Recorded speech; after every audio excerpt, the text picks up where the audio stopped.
어린 시절의 기억들을 살펴보았는데요. 그 중에 이런 기억들이 나더라고요. 아침에 아빠가 출근하면서 아빠가 저녁에 퇴근할 때 맛있는 통닭을 사올게 라고 그렇게 약속을 했어요. 그러면 그 하루가 어땠는가 생각을 해보니까 하루 종일 머릿속에서 이렇게 통닭들이 날아다닙니다. 아, 저녁이 되면은 아빠가 약속한 대로 맛있는 통닭을 사오실 거야. 아, 빨리 먹고 싶다. 빨리 저녁이 오면 좋겠다라고 하면서 그 약속을 바라보며 그 하루를 즐겁게 살았던 기억이 있습니다. 또한 어린 시절에 빨리 졸업을 하고 싶었어요. 왜 졸업을 하고 싶었는지 아세요? 졸업식 때 엄마가 맛있는 짜장면을 사준다라고 약속을 하셨거든요. 짜장면을 쉽게 먹을 수가 없었잖아요. 그래서 그 약속을 생각하면서 언제 졸업을 할까? 빨리 졸업식을, 아니면 주변에 졸업하는 사람이 없나? 가서 내가 축하를 해주고 맛있는 짜장면을 먹여야겠다. 그런 생각을 했던 기억이 납니다. 우리에게 이런 약속은 뭔가 희망을 주고 기대하는 마음을 가지게 하지 않나요? 사전에 보니까 이 약속은요, 다른 사람과 그 앞으로의 일을 어떻게 할 것인지 미리 정한다라는 것이 약속의 사전적인 의미입니다. 앞으로 일어날 일들에 대해서 너와 내가 이렇게 하자라고 새끼손가락을 걸고 약속을 합니다. 그리고 그 약속이 이루어지기까지 그 사람들은 그 약속을 기대하는 마음을 가지고 그 약속이 이루어진 날을 기대하면서 살아갑니다. 우리가 창세기 말씀을 보니까요, 세상에 많은 사람들이 있었는데요, 그 중에서 하나님께서 한 사람을 불러내셔서 그 사람과 약속하시는 장면을 우리에게 보여주고 있습니다. 우리 창세기 12장 말씀 한번 찾으셔서 함께 읽어보시겠습니다.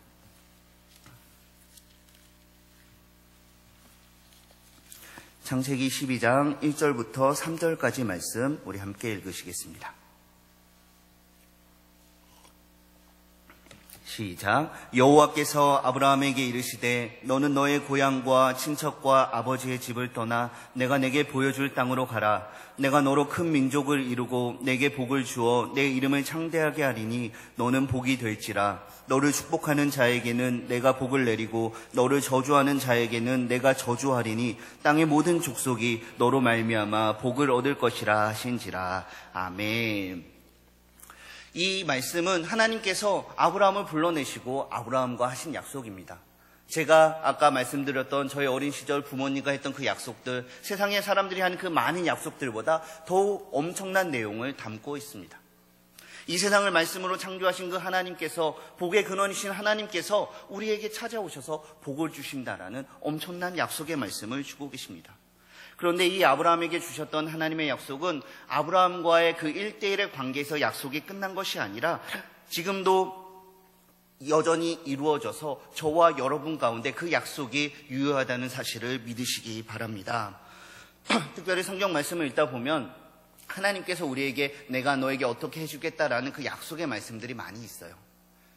혹시 집으로 돌아가셔서 성경책을 펴시고요, 창세기부터 쭉 보시면서 그 말씀들이 있다면 하나님께서 주신다는 그 약속의 말씀들이 나올 때마다 이런 색깔 있는 펜을 들고요, 뭔가 특별한 색으로 한번 색칠을 한번 해보세요. 일단 색칠하고 넘어가세요. 그리고 인생에 힘들고 어려운 순간들이 올 때마다 성경책을 넘기면서 특별하게 표시된 이 약속의 말씀들을 읽으신다면 우리 삶 가운데 특별한 하나님의 은혜가 있을 줄로 믿습니다. 오늘은 이 하나님의 약속, 이 약속의 말씀에 대해서 함께 생각해 보려고 합니다. 같이 하나님의 약속의 말씀을 묵상하면서 이 하나님의 말씀이 나에게 어떤 의미가 있는가, 그리고 하나님이 나에게 원하시는 것이 무엇인가 함께 살펴보고 기도하는 시간이 되었으면 좋겠습니다. 첫 번째로 성경 말씀을 통해서 알 수 있는 우리가 첫 번째 사실은요, 한번 같이 해볼까요? 모든 사람에게는 하나님의 약속이 필요합니다. 아멘. 우리 모두는 하나님의 약속이 필요한 사람들입니다. 우리가 지난주부터 이제 출애굽기 말씀이 시작이 되었는데요. 이 출애굽기의 시작은 이스라엘 백성들이 비참한 노예 생활을 하고 있는 장면으로 시작하고 있습니다. 그런데 이스라엘 백성들이 처음부터 애굽에서 그런 비참한 노예의 모습으로 살았던 것은 아니었습니다. 처음에는 그 요셉을 통해서 애굽으로 내려갔는데요, 그들이 처음 갔을 때는 아주 극진한 손님으로 VVVIP의 대접을 받으면서 애굽 땅에서 그 생활을 시작을 했습니다. 그 요셉이란 한 사람을 통해서 애굽에 있는 많은 사람들이 죽음에서 생명을 얻게 되어서 애굽 사람들이 이스라엘 사람들을 매우 좋아했어요. 그래서 그 애굽 왕 바로는 심지어 그들에게 좋은 땅을 주기도 했습니다. 애굽 땅에 있는 그 고센 땅을 주어서 그곳에서 너희들이 먹고 살아라고 삶의 터전을 마련해 주었습니다. 애굽 사람들은 대대로 농사를 지었는데요. 대대로 목축을 하던 이스라엘 사람들이 애굽 땅 중에서 고센 땅이라는 곳에서 그들과의 함께 사는 동거가 시작이 되었습니다. 처음에 애굽에 이스라엘 사람들은 70여 명이 되는 사람들이 내려갔어요. 하지만 하나님께서 그들에게 복을 주시고 아브라함에게 주신 대로 그들의 민족이 점점 더 발전을 하여서 지금 이 출애굽기 시대에는 장정만 60만이 넘는 사람들이 살게 되었습니다. 여자와 아이들까지 다 하면 수백만의 사람들이 엄청나게 많이 불어났죠. 정말 하나님께서 주신 그 약속대로 그들에게 좋은 시절, 축복의 시절이 온 것 같습니다. 하지만 그들에게 고통이 시작이 되었습니다. 출애굽기 1장 8절에서 13절의 말씀을 보니까 그 요셉을 알지 못하는 새 왕이 일어나서 애굽을 다스리면서 그들에게 고통이 시작되었다라고 말씀해 주고 있습니다. 처음에는 애굽 사람들은 이스라엘 백성들을 아주 극진하게 대접했습니다. 아주 환대했습니다. 그들과 좋은 이웃이 될 수 있는 것 같았습니다. 하지만 그들의 숫자가 점점 불어나면서 애굽 사람들이 이스라엘 사람들을 경계하기 시작했어요. 그리고 그들을 데려다가 힘든 고역, 힘든 노동들을 시키고요. 많은 고통을 주기 시작했습니다. 얼마나 힘들었을까요? 매일매일 그들의 삶이 얼마나 힘든 삶이었는지 우리는 상상할 수조차 없습니다. 그런데 이 1장에서 시작했던 이스라엘 백성들의 고통은 그치지 않았습니다. 오히려 점점 더 계속되고 있습니다. 2장으로 오면서도 이스라엘 백성들의 고통은 계속 이어지고 있고요. 심지어 갓 태어난 아이들을 죽여야 하는 고통까지 이어지고 있습니다. 한번 우리의 삶들을 한번 돌아보세요. 우리가 열심히 직장에서 수고하고 세상 속에서 많이 수고하고 힘든 고통과 그 노동을 하다가 그래도 집으로 돌아가서 그 가족들을 보시면 하루의 피로가 싹 풀어지지 않으세요? 이제 자식들이 많이 커서 머리가 커져서 우리의 말을 잘 안 듣지만 그 어렸을 때 갓 태어나서 갓난아기의 모습을 하고 있을 때 그때를 한번 생각해 보세요. 그냥 보기만 해도 많이 좋으셨죠. 그렇게 하루에 새 힘을 얻을 수 있는 그 가장 기본이 되는 가정까지 파괴되는 철저한 고통이 이스라엘 백성들에게 있었던 것입니다. 이렇게 육신의 고통뿐만이 아니라 가정까지 파괴되고 있습니다. 얼마나 힘들까요? 얼마나 그들의 현실이 비참한지 모르겠습니다. 그런데 이렇게 힘들고 비참한 노예 생활을 하는 이스라엘 백성들의 모습은 우리에게 어떤 사실을 가르쳐 주는데요. 그것은 바로 우리가 죄와 사망의 권세에 사로잡혀서 우리가 죄의 노예가 되었다는 것입니다.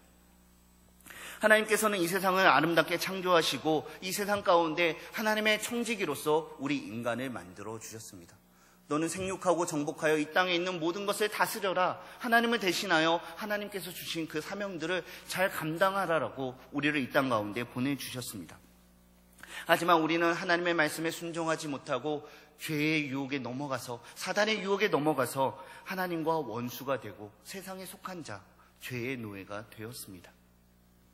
하나님의 명령을 어기고 죄를 범한 그 죄값으로 인해서 우리 인생은 끊임없는 고통과 고난 속에서 살아갈 수밖에 없게 되었습니다. 하나님께서 범죄한 아담에게 말씀하셨습니다.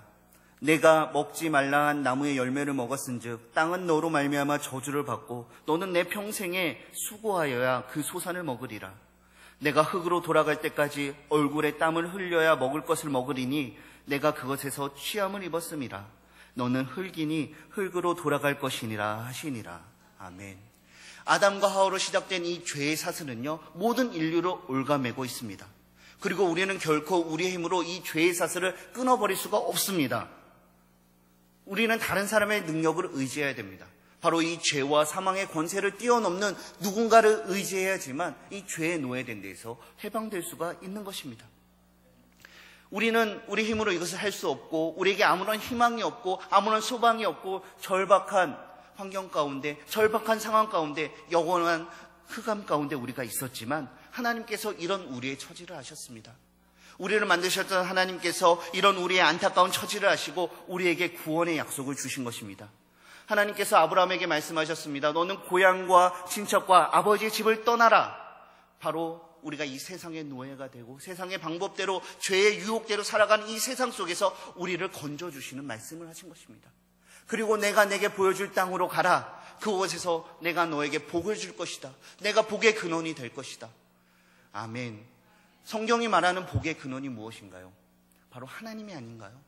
우리 인생의 주관자가 되시고 우리의 복의 근원이 되신 그 하나님, 바로 하나님께서 아브라함에게 주신 이 약속은 우리의 죄로 인해서 하나님과 분리가 되고 세상 속에서 죄의 노예가 되어서 살아가게 되었지만 하나님이 그 가운데서 우리를 건져주시겠다라는 것입니다. 하나님과 끊어진 그 관계를 하나님께서 친히 다시 이어주시겠다라고 우리에게 약속해 주셨다라는 것입니다. 이 하나님의 약속은 세상의 약속과는 구별이 됩니다. 이 아담은 처음에 하나님의 약속대로 살아야 됐지만, 하나님의 말씀대로 살아야 됐지만 그 하나님의 말씀을 믿지 않고 순종하지 않고 사단의 유혹에, 세상의 유혹에 넘어갔습니다. 오늘 본문에 등장하는 이 애굽 땅은 성경에서 그 세상의 가치, 세상의 방법을 말할 때 많이 사용이 됩니다. 심지어 믿음의 조상 아브라함도 하나님의 약속을 믿지 못하고 기근을 만났을 때 애굽으로 피하지 않았던가요? 그의 아들 이삭도 마찬가지였습니다. 하나님과 대적하는 그 세상의 방법을 말할 때 자주 나타나는 것이 바로 이 애굽입니다. 그 애굽은 우리의 눈에 보기에는 너무나 달콤해 보입니다. 우리가 원하는 것들을 줄 수 있을 것처럼 보입니다. 어떨 때는 하나님의 약속보다 더 확실해 보이는 약속을 가지고 우리를 유혹합니다. 하지만 결국에 그 결과가 어떻습니까? 오늘 본문에 등장하는 것처럼 결국에는 우리를 유혹하지만 그 유혹 가운데는 우리를 죄와 파멸의 길로 빠지게 만듭니다. 비참한 죄의 노예로 만들어버리는 것이 세상의 약속, 세상의 유혹이라는 것을 잊지 마시기 바랍니다. 사랑하는 성도 여러분, 우리는 아무런 희망이 없던 존재였습니다. 하지만 하나님께서 놀라우신 사랑으로 우리를 구원하겠다는 약속을 우리에게 주셨습니다. 이 하나님의 약속은 아브라함에게서 끝나지 않았습니다. 이삭과 야곱과 요셉과 그 믿음의 조상들을 이어서 바로 우리에게까지 이어지는 약속이라는 것을 잊지 마시기 바랍니다. 그리고 이 약속은 오늘날 우리가 이 하루를 살아갈 수 있는 힘이 되는 것입니다. 그리고 이 약속은 바로 나를 향한 것이라는 것을 우리가 알고 우리 마음에 감사한 마음을 잊지 마시기 바랍니다. 하나님께서 우리를 너무나 사랑하셔서 우리에게 약속을 주셨지만 우리의 모습을 살펴봅시다. 우리는 그 하나님의 약속을 믿지 못하고 하나님께서 이루어 주시겠다라는 그 약속의 때를 기다리지 못하고 우리의 힘으로, 우리의 능력으로 그 약속을 해결해 보려고 하지 않으십니까? 성경 말씀을 통해서 우리가 알 수 있는 두 번째 사실은, 따라해 봅시다. 사람들은 하나님의 약속을 믿지 않고 의심합니다. 아멘. 우리 사람들은요, 하나님께서 우리에게 주신 그 약속의 말씀을 그대로 받아들여야 되는데 그것을 믿지 않고 의심하고 자신의 힘으로 해결해 보려고 하는 것이 우리 사람들의 모습입니다. 본문에 등장했던 애굽은 창세기에서도 등장을 했습니다. 어디에서 등장을 했느냐? 제가 좀 전에 말씀드린 대로 바로 창세기 12장에서 아브라함이 애굽으로 가는 사건에서 등장을 하고 있습니다. 그런데 이 12장의 말씀은요, 바로 하나님께서 아브라함에게 나타나셔서 그 약속을 주신 바로 그 직후입니다. 하나님께서 하나님의 약속을 쫓아 아버지와 친척의 집을 떠나 약속의 땅 가나안으로 들어갔지만 그 땅에 기근이 찾아왔습니다. 그 땅 가운데 절박한 어려움, 절박한 환경이 아브라함을 찾아왔습니다. 그렇다면 그 아브라함은 어떻게 해야 됐을까요?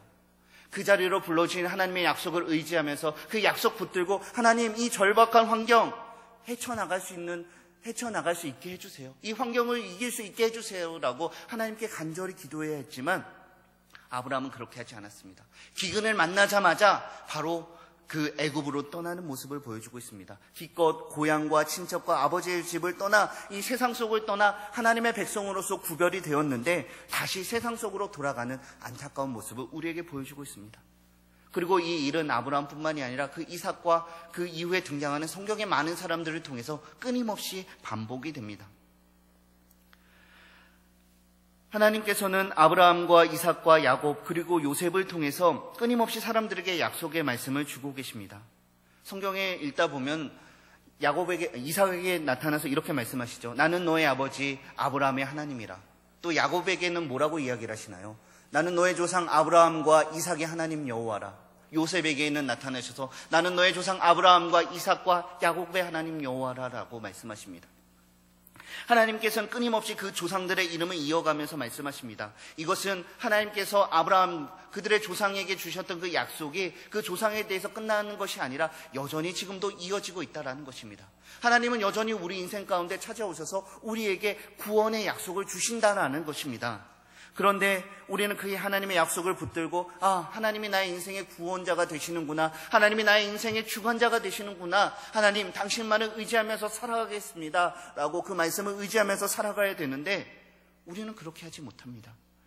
우리의 자신의 모습을 봅시다. 우리의 마음은 어떻습니까?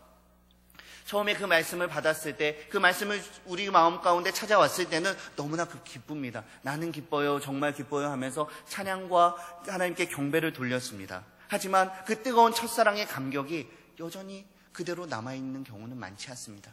곧 그 첫사랑은 식어버리게 됩니다. 특별히 우리가 절박한 환경을 만났을 때, 그 약속의 말씀이 더디 성취되는 것처럼 보일 때, 뭔가 내가 손해를 보고 내가 피해를 보는 것 같은 상황에 빠질 때, 우리는 그 약속을 더 이상 기다리지 못하고 우리 입에서는 부정의 말들, 불평의 말들, 불만의 말들을 끊임없이 쏟아내고 계시지 않으십니까? 출애굽기의 모습을 통해서 볼 수 있는 이스라엘 백성들은요, 끊임없이 불평과 불만에 능한 백성들의 모습이었습니다. 우리 출애굽기 2장 13절과 14절 말씀 다시 한번 읽어보겠습니다.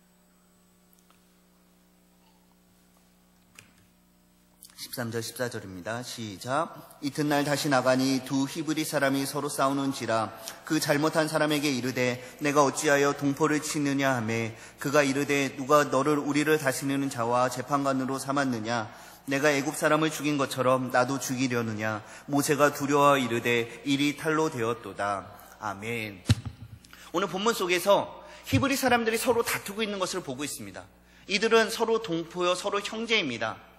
바로 그 야곱의 12아들로부터 이루어진 바로 친족 관계예요. 지금 너무나 힘들고 어려운 상황이에요. 힘들수록 서로 그 형제들이 힘을 합해서 단결하여서 서로 의지가 되어야 되는 것이 정상이 아닌가요? 하지만 계속되는 그 아픔 속에서, 그 고통 속에서 그들 마음속에 불평과 불만이 끊이지 않았던 것입니다. 우리가 일이 잘 안 될 때 어떠세요? 막 불만이 되면서 씩씩거리면서 가시죠. 그러면서 누가 나를 건들기만 해봐라, 건들기만 해봐라, 내가 가만히 두지 않겠다라고 하면서 제발 누가 우리를 건드려 주기를 바라는 그런 마음들, 그런 경험들 한 번씩은 다 해보셨죠. 바로 이스라엘 백성들이 그런 마음을 가지고 살아갔던 것입니다. 하나님께서는 그 사랑하는 백성들과 함께 되는 복을 주시겠다라고 약속을 하셨는데, 그 복은 나만 누리는 것이 아니라 그들과 함께 누려야 되는 것인데, 그들과 함께 하지 못하고 계속되는 그 불평과 불만과 고통 속에서 서로 돌아볼 마음이 없어졌습니다. 서로에 대한 사랑이 완전히 식어버렸습니다. 그리고 틈만 나면 서로 불평하면서, 서로 저주하면서, 서로 원망하면서 그런 부정적인 모습을 가지고 살아가던 것이 이스라엘 백성들의 모습입니다. 하나님께서는 창세기 15장에서 아브라함의 자손이 이방에서 객이되어서 그들을 섬기고 그들이 400년 동안 이방인의 괴롭힘을 받을 것이라고 약속해 주셨습니다. 하지만 이스라엘 백성들에게는 400년이나 하나님의 약속을 믿고 기다릴 인내심은 없었습니다. 400년의 긴 세월은 이스라엘 백성들을 지치게 하였습니다. 그들의 입에는 탄식과 고통으로 힘들어하는 소리, 서로에 대한 원망과 미움이 가득할 뿐이었습니다. 그리고 그들의 머릿속에는 어떤 생각이 들었을까요?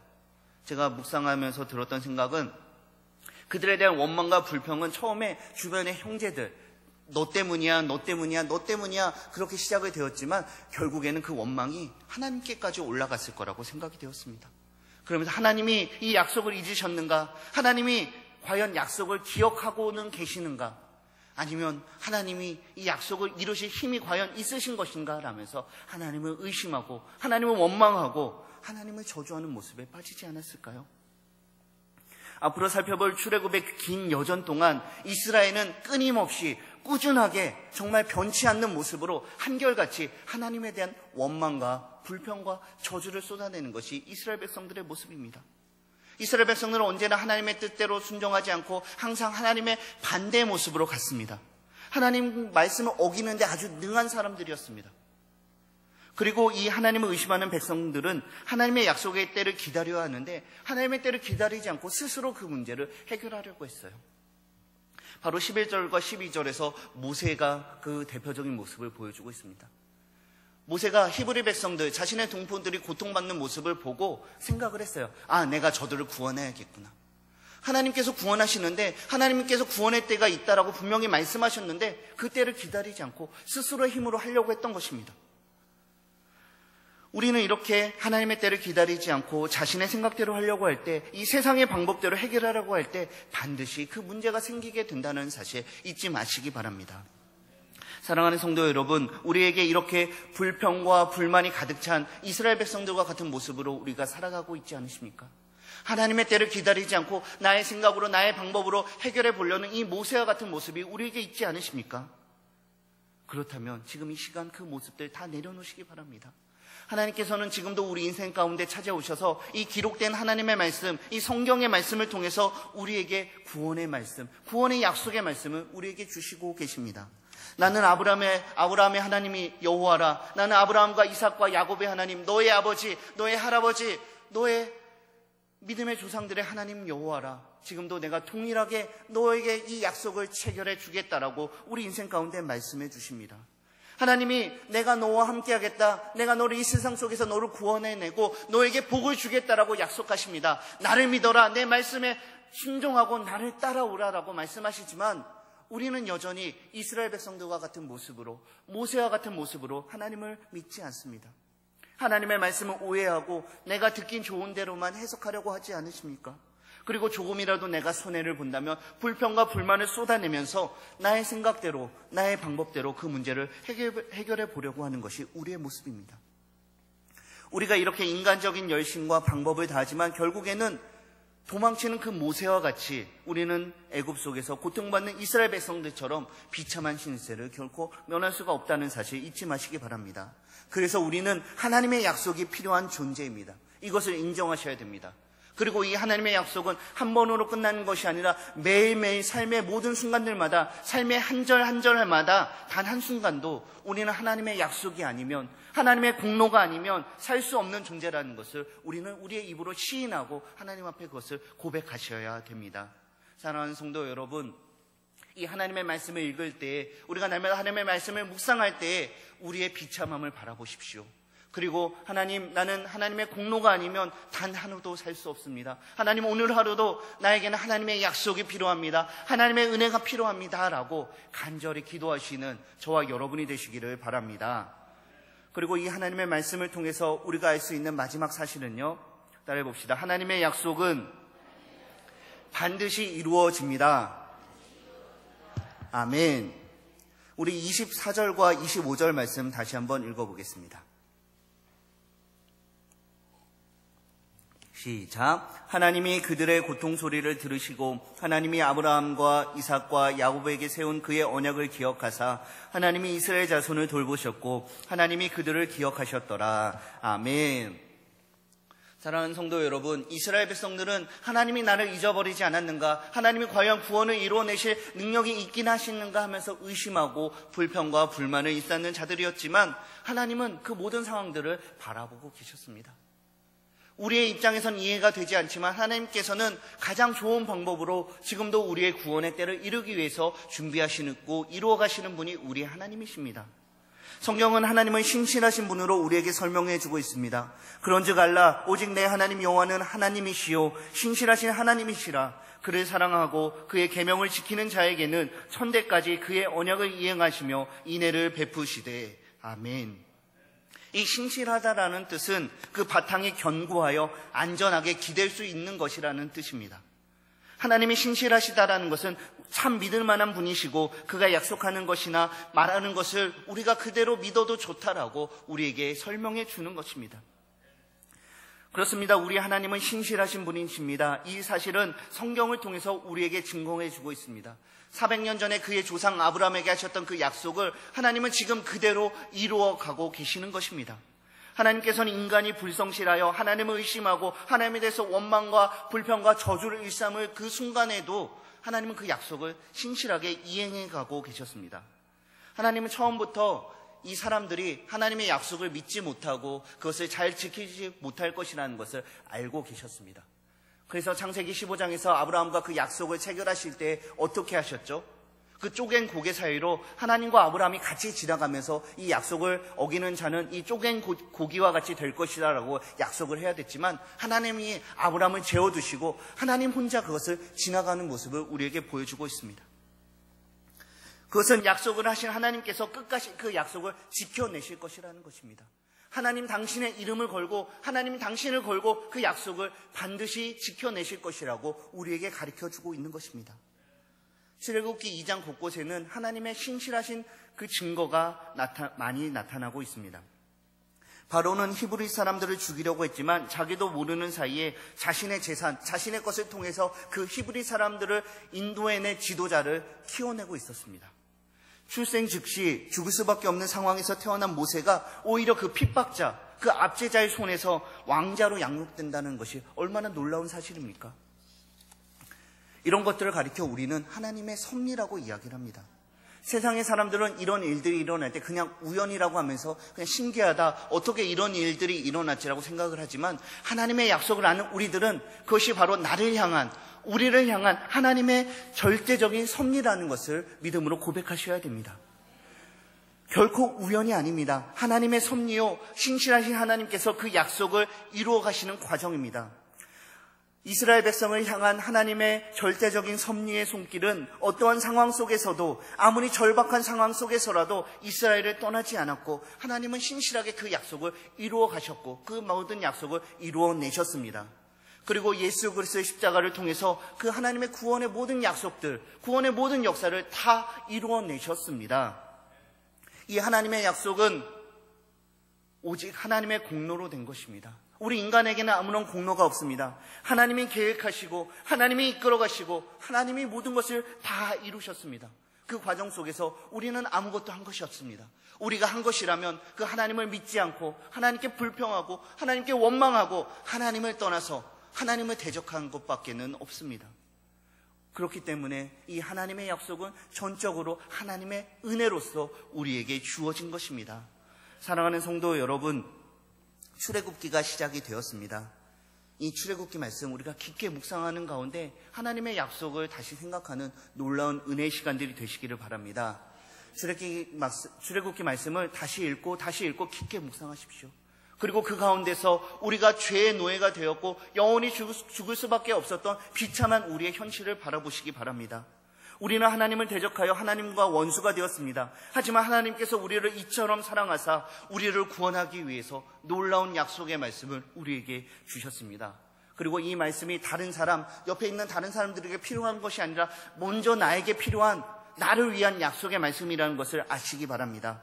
그리고 그 말씀이 나를 향해 있다는 것을 깨달아 하시고 나를 향한 그 하나님의 놀라운 사랑에 감사하면서 반응하면서 살아가시기 바랍니다. 그리고 우리는 단 하루도 하나님의 공로를 의지하지 않는다면 여전히 아무런 희망이 없는 존재라는 것을 잊지 말아야 됩니다. 그래서 매일매일 우리는 이 하나님의 말씀을 읽으며 이 말씀의 거울에 비춰서 우리 자신을 점검해야 됩니다. 나의 생각이 아니라 하나님의 말씀에 비추어서 잘못된 것이 조금이라도 있다면 우리는 매일매일 그 자리에서 하나님께 회개하고 하나님께 은혜를 간구하는 기도를 하셔야 됩니다. 그래야지 우리가 살 수가 있습니다. 사랑하는 성도 여러분, 우리를 향한 하나님의 약속은 변함이 없습니다. 하나님의 이 섭리의 손길은 단 한 번도 우리를 떠난 적이 없습니다. 그 어떠한 상황 속에서도 변하지 않았고요. 지금도 변하지 않고요. 앞으로도 우리가 주님 앞에 서는 그날까지, 주님 다시 오시는 그날까지 하나님께서는 우리와 함께 하시며 우리를 향한 그 섭리의 손길을 거두지 않으실 것입니다. 이 하나님의 약속을 기억하며 감사하시기 바랍니다. 그리고 하나님께서 보내신 그 자리에서 나의 때가 아니라 하나님의 때를 기다리며 하나님께 주신 그 사명, 하나님께서 특별히 우리에게 맡겨주신 그 사랑의 사명을 잘 감당하시면서 하나님의 약속을 성실하게 이행하시는 저와 여러분이 되시기를 바랍니다. 우리 들은 말씀 생각하며 함께 기도합시다. 하나님,